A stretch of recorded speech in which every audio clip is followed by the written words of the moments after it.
ធំៗរបស់ថៃចាត់ទុកលែងឈ្នះហើយព្រោះតែព្យុះប៉ូឡូយជាឥទ្ធិពលខ្លាំងពេកត្រៀមបញ្ចេញទឹក30លានម៉ែត្រគូបការិយាល័យធនធានទឹកជាថៃ ONWR បានបញ្ចេញសារព្រមានជាសាធារណៈបន្ទាប់ពីទំនប់ធំៗពីរ Bhumibol និង Sirikit មានកម្រិតទឹកកកកុញខិតជិតអតិបរិមាដើម្បីទប់ស្កាត់ហានិភ័យបាក់ធ្លាយអាជ្ញាធរត្រូវដោះទឹកចេញពីបរិមាណខ្ពស់ការចុះផ្សាយពី The Nation កាលពីថ្ងៃអង្គារទី30ខែកញ្ញាឆ្នាំ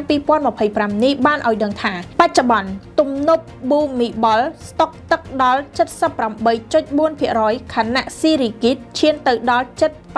88% នៃសមត្ថភាពស្តុកទឹកដោយសារតែសម្ពាធនេះ ONWR បានចេញយុទ្ធសាស្ត្របញ្ចេញទឹកប្រចាំថ្ងៃដោយ Bhumibol បញ្ចេញប្រហែល10លានម៉ែត្រគូបនិង Sirikit បញ្ចេញដល់20លានម៉ែត្រគូបវិធានការនេះអាចបង្កជន់លិចធ្ងន់ធ្ងរនៅតាមបណ្ដោយទន្លេណានជាពិសេសខេត្តឧត្តរឌិតនេះបើតាមរបាយការណ៍របស់នាយកដ្ឋានបង្ការនិងកាត់បន្ថយគ្រោះមហន្តរាយបានបន្ថែមថាគ្រោះទឹកចំនួននេះបណ្ដាលឲ្យមានអ្នកស្លាប់7នាក់ខណៈប្រជាពលរដ្ឋជាង 269,351 នាក់ត្រូវរងផលប៉ះពាល់រីឯខេត្តទាំង17ត្រូវជន់លិចរួមមានភីសានូលុកភេជ្ជបុណ្យភីជីណាខុនសាវ៉ាន់ឡាំបាងអំណាត់ចារ៉ូននងបូឡាំភូឧថៃធានីចៃណាតស៊ីងបូរីអាងថុងសុផាន់បូរីអយុធ្យាបាធំធានីណាខុនបាធំចាឈើងសាវនិងប្រាជិនបូរីចំពោះទឹកជំនន់លិចខាងលើនេះបង្កគ្រោះថ្នាក់ជាខ្លាំង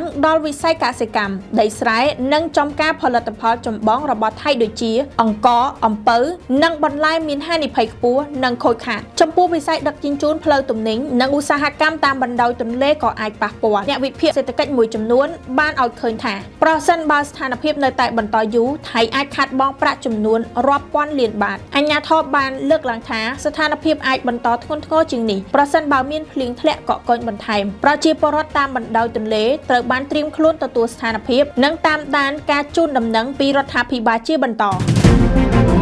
នាងសំលីលីពី I Love Cambodia Hot News TV